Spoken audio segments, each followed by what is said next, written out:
අයිබෝන් all හැම දෙනාටම welcome back to my channel.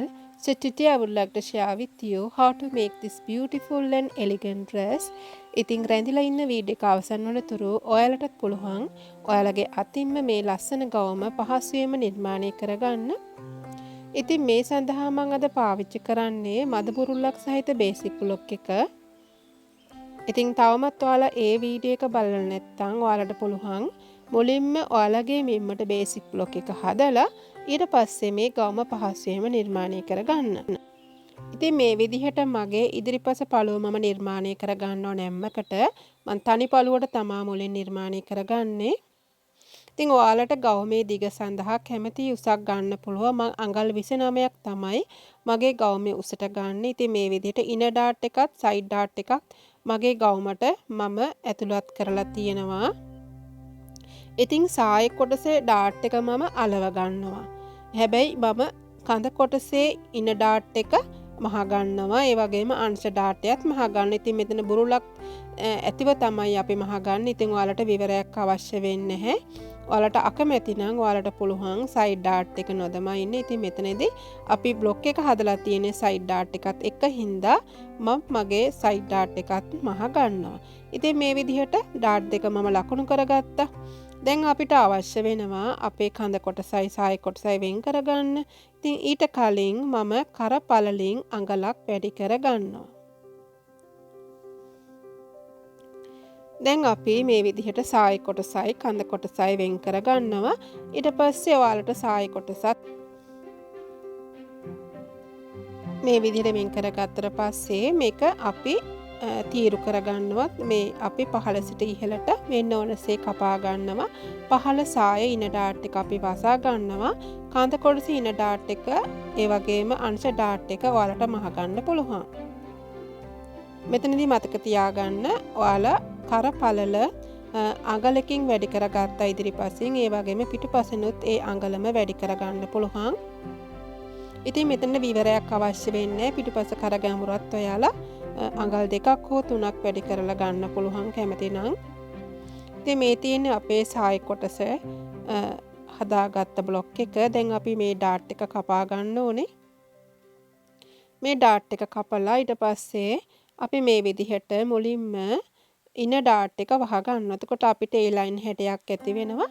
ඉතින් මේ ඒ ලයින් හැඩය ඇති නම් ඔයාලට එතනින් නවත්තන්න පුළුවන්. එහෙමත් නැත්නම් ඉතිරි කොටස් ටික තව කපලා මේ විදිහට ඈඩ් කරලා ඔයාලට අවශ්‍ය කරන ඒ ලයින් හැඩය ඇති කරගන්න පුළුවන්.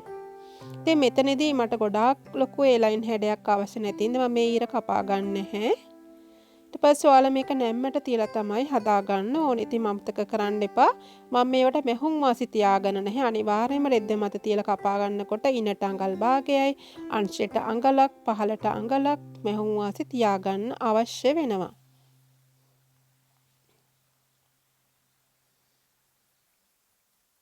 කඳ කොටසටත් එහෙමයි. ඔයාලා කපාගත්ත කඳ කොටසට උරහිසට අත් කටට ඒ වගේම කරවටට මෙහුම් වාසි තියාගන්න ඕනේ.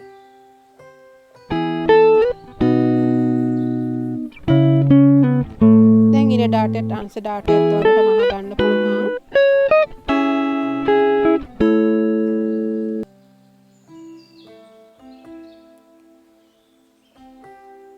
දැන් අපි බලමු පිටුපස කොටස නිර්මාණය කරන ආකාරය. මතක තියාගන්න මේ ඉදිරිපසට හදාගත්ත සාය කොටස ඒ බ්ලොක් එකම ඔයාලට පිටුපස කොටසත් සාය කොටස සඳහා පාවිච්චි කරගන්න පුළුවන්. ඉතින් මේ තියෙන්නේ අපේ පිටුපස කොටස පිටුපස කඳ කොටස. ඒකත් මම නැම්මට තමයි තියාගන්නේ. මෙතනදී මම තනි පළුවට තමයි කපා ගන්න. ඔයාලා රෙද්ද මත තියලා කපා ගන්නකොට නැම්මට තියලා කපා ගන්න විවරයක් දාන්න අවශ්‍ය නැත්තම්. ඉතින් මේ විදිහට පිටුපස ඩාට් එකත් මම ලකුණු කරගන්නවා. කර මම ගන්නේ ගැඹුර පිටුපසිනුත් අඟලක් ගන්නවා පළලත් අඟලක් ගන්නවා. ඉදිරිපසින් අපි ගත්තේ අඟල් 3යි. ඉතින් ඔයාලට පිටුපස කර ගැඹුර මීට වඩා ඔන්න වැඩි කරගන්න පුළුවන්. අපි ඉදිරිපස මේ ඉන අංශෙනුත් හැඩ කරගත්තා අඟල් 8න් 3 සිට 8න් 4 දක්වා. ඉතින් අඟලකට නූල් 8ක් තියෙනවා. 8න් 3ක් කියන්නේ නූල් 3යි 8න් 4ක් කියන්නේ නූල් කෑලි 4යි. ඉතින් මේ විදිහට මම පිටුපස පළුවත් ඉදිරිපස පළුව ආධාරයෙන් නිර්මාණය කරගන්න පුළුවන්. ඉතින් පිටිපස්ස මේ විදිහට කඳ කොටස වට කපා ගමු.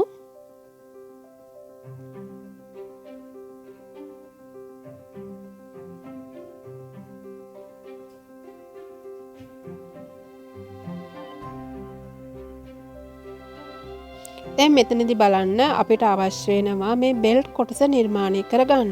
එතකොට මේ හදාගත්ත පිටිපස් කොටස මෙන්න මේ විදිහට තවත් දිග කොලයක් මත අලවගෙන මේ මූලික අත්කටේ ඉඳලා අඟල් දෙකක් පහළට මාක් කරන්න. ඒ වගේම ඉන සිට අඟල් දෙකක් ඉහළට ලකුණු කරලා එතන ඉතිරි වෙන ප්‍රමාණය තියෙනවනේ. ඒ ඉතිරි වෙන ප්‍රමාණය හරි මැද මාක් කරලා ඔයාලගේ ඉන වටට තමයි මේක ගැට ගහන්නේ. එතකොට ඔයාලගේ ඉන 26 නම් ඔයාලට පුළුවන් මෙතන ඉඳලා අඟල් 26ක් දිගට. ඒ කියන්නේ අපි ඉදිරිපස මේ ඉනට තමයි ගැට ගහන්නේ. එතකොට අඟල් 25ක් ඒ වගේ කියන්නේ ඔයාලගේ ඉනමෙන් එක ගුණයක් මේ එක පැත්තකට ලකුණු කර ගන්නවා. මම එච්චර දිගට මෙතනදී ගත්තේ නැහැ. ඊට පස්සේ ඔයාලට ඒ කොටස හරි මැදින් බෙදාගෙන මෙන්න මේ විදිහට මාක් කරලා දැන් ඔයාලට අංශයෙන් ගත්ත තැන පළල තියෙනවනේ. එතකොට ඒ පළලට වඩා මෙතන පළල අඩු වෙන්න ඕන. අපි හිතමුකෝ අංශයෙන් අපිට ගත්තේ අඟල් 3යි කියලා. එතකොට ඔයාලා 3 මෙතනට ලකුණු කරන්නේ මේක පටිය අග වෙනකොට අඩු වෙන්න ඕන. එතකොට ඔයාලට ඉහළින් අඟල් භාගේ අඩු කරගන්න පුළුවන් මෙතන කර්ව් හැඩයට. ඒ කියන්නේ ගෙවිගෙන යන විදිහට මේ ගැට ගහන බෙල්ට් එක ඔයාලා නිර්මාණය කරගන්න ඕනේ. ඉතින් ඔයාලට මේ සඳහා මේ වගේ පොඩි කර්ව් රූලක් තියෙනවා නම් ලේසි.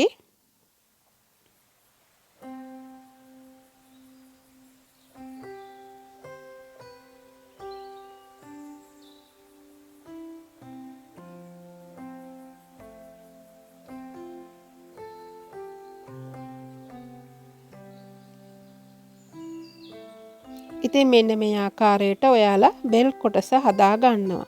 ඉතින් ඔයාලට මේ වගේ දෙකක් කපා ගන්න ඕන. කපාගෙන මේක ලස්සනට වටමහලා මෙහෙන් වාසි තියාගෙන වටමහලා අනිත් පැත්ත හරවලා ඔයාලගේ පිටුපස පළුවට ඔයාලා ඉදිරිපස පළුව තියලා මහ ගන්නකොට එකට තියලා මහ ගන්න පුළුවන්. ඉතින් හරිම පහසුවෙන් නිර්මාණය කර ගන්න පුළුවන්. ඉතින් මේ විදිහට පිටුපස පළුවත් ඔක්කොම එකට එන්න ඔයාලට කරගන්නත් පුළුවන්. ඊට වඩා හොඳයි මේ විදිහට ඔයාලා බෙල්ට් එක කපාගෙන ඉතින් මේ පල්ලට අපි මේක කපා ගත්තට හොඳින් බලන්න මේක අපි ඇඳගත්ත ප්‍රමාණය තියෙනවනේ මේ හැඩය. අපි ඒ නිසා මේක අර දික් අතට ඒ කියන්නේ රෙක්ටැන්ගල් විදිහට නෙමේ කපන්නේ. මේ ඇඳගත්ත හැඩතලය අපි මතු කරගන්න ඕනේ. පොඩි කර්ව් හැඩයක් එක්කලානේ අපි ඇඳගත්තේ. මේ හැඩතලය මම මේ විදිහට කපා ගන්නවා.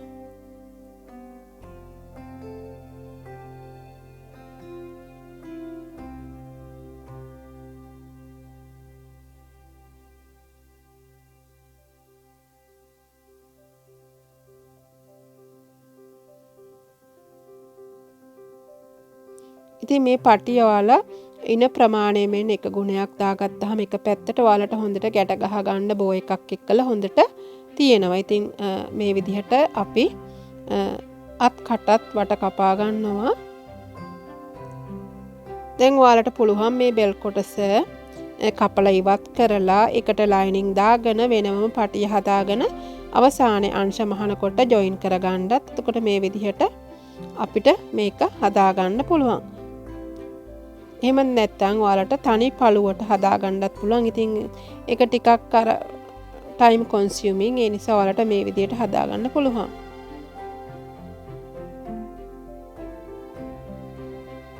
ඊට පස්සේ අපි ඉදිරිපස්ස ඩාටුස් මේ විදිහට මහ ගන්නවා.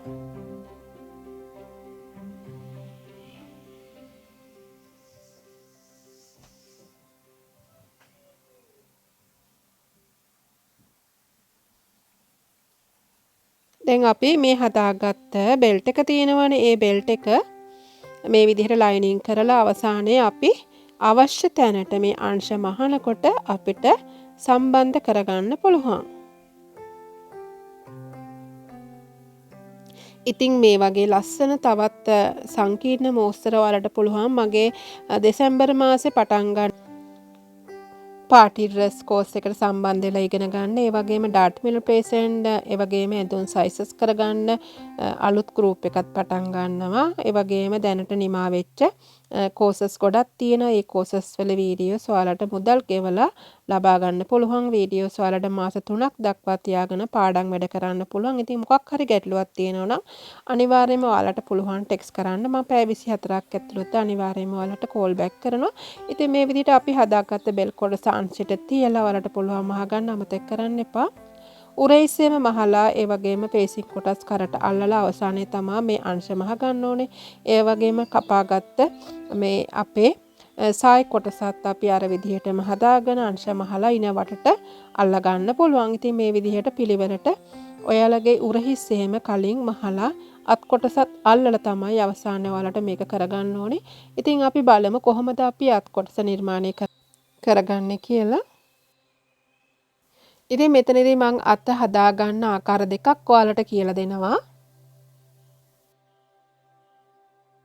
ඉතින් ඔයාලට වැඩිපුර මේ A-line හැඩය අවශ්‍ය නැත්නම් ඔයාලා හදාගත්ත මූලික අත මැදින් ඔයාලට ස්ලෑෂ් කරලා පහළ සිට ඉහළට ඊට පස්සේ ඔයාලට පුළුවන් මේ A-line අත හදාගන්න. ඒ කියන්නේ ඒන්ජල් අතක් තමයි මෙතන තියෙන්නේ. එහෙමත් නැත්නම් ඔයාලට තව මේක තීරු කිහිපයකට ස්ලෑෂ් කරලා ඔයාලට තව A-line හැඩය වැඩි කරලා අත හදාගන්න පුළුවන්. ඉතින් මෙතනදී මම මුලින්ම මගේ අත පතුරෙමින් ලබාගත්ත අත වටට අනුව මූලික පතුරම හදලා ඊට පස්සේ මේ විදිහට ඉදිරිපස පිටපස ලකුණු කරලා පහළ සිට ඉහළට මේක ස්ලෑෂ් කරගෙන ඇවිල්ලා වෙනත් කොලයක් මත අපි මේක තියලා අලව ගන්න ඕනේ. ඉතින් ඔයාලට මෙතන මේ පෙන්වන විදිහට කරලා තියෙන්නේ ඔයාලට තීරු කිහිපයකට වෙන් කරලා මේ විදිහට A-line හැඩය වැඩි කරලා. දැන් මම ඔයාලට පෙන්වන්න යන්නේ වැඩිපුර A-line හැඩයක් දෙන්නේ නැතුව කොහොමද කරගන්නේ කියලා. එතකොට ඔයාලා මෙන්න මේ විදිහට කලින් අලව ගන්න කලින් ඔයාලා ඉරක් ඇඳගත්තොත් ගොඩක් පහසු වෙනවා. දැන් පතුරම මේ විදිහට තියාගන්න කලින් මුලින් ඉරක් ඇඳ ගන්න. එතකොට ඔයාලට මේ දෙපැත්තට තියාගන්න මේ ප්‍රමාණය සමබරව තියාගන්න පුළුවන්. ඉතින් අර මම කලින් බ්ලොක් එකක් පෙන්නුවා නේද? ඒක කරලා තියෙන්නේ ඉස්සෙල් අපි මේක දෙකට බෙදාගෙනනේ. ඒක මම හතරට බෙදාගෙන තියෙනවා. මේ අත ඉදිරිපස අත තව කොටසකට බෙදාගෙන තියෙනවා. පිටපස කොටස තව කොටසකට. ඒ විදිහට වෙන් කරගෙන තමයි ඈත් කරලා අලවගෙන තියෙන්නේ. ඉතින් ඒ කොටස ඒ අත නිර්මාණය කරනකොට මම A-line හැඩය වැඩිපුර දීලා තියෙනවා. මෙතනදී ඔයාලා බලන්න මම දෙන විදිහ. එතකොට ඔයාලගේ අත කෙලින් කරගන්න ඕනේ. මෙතනදී මම මැද අඟල් 1/4ක් වගේ තමයි දීලා තියෙන එක පැත්තකට. දැන් මේ විදිහට අත හදාගෙන නැවතත් අපි අත වාටියෙන් අපි අඟල් 1/4ක් එකේ සිට 1/4ක් විතර ඉහළට හැඩ කරගන්න ඕනේ. ඉතින් ඔයාලට ඉදි වැඩිපුර තියෙනවා නම් අර මම කලින් පෙන්නපු මෝස්තරයට හදාගන්න පුළුවන් වැඩිපුර ස්ලෑෂ් කරලා. එහෙම නැත්නම් මේ විදිහට හදාගෙන මේ ඉතින් අඟල් එකේ සිට 1/4ක් හැඩ කරලා අත නිර්මාණය කරගන්න පුළුවන්. ඉතින් ඊටාම පහසුවෙන් නිර්මාණය කරගන්න පුළුවන් මේ ලස්සන ගව මං හිතනවා ඔයාලත් මහලා හැඩ බලයි කියලා. ඉතින් අමතක කරන්න එපා වෙනදා වගේම ලයික් කරන්න, ෂෙයා කරන්න. ඒ වගේම තවමත් සබ්ස්ක්‍රයිබ් කරලා නැත්නම් මගේ channel එක සබ්ස්ක්‍රයිබ් කරන්නත් අමතක කරන්න එපා. ඉතින් මම හැමදාමත් කියනවා වගේ මේ channel එක දිගටම පවත්වාගෙන යන්න ඔයාලට හැමදාම අලුත් වීඩියෝ එකක් මට කියලා කරවගන්න. ඔයාලත් කැමැත්තෙන් ඉන්නවා නම් ඔයාලගේ ආදරණීය සපෝට් එකත් මට අවශ්‍ය වෙනවා. ඉතින් හමු වෙමු ඔයාලා හැම දිනාටම ගොඩක් ප්‍රයෝජනවත් වීඩියෝ එකකින්. Thank you so much for watching this video. See you with another valuable video. Till then, take care. Bye bye.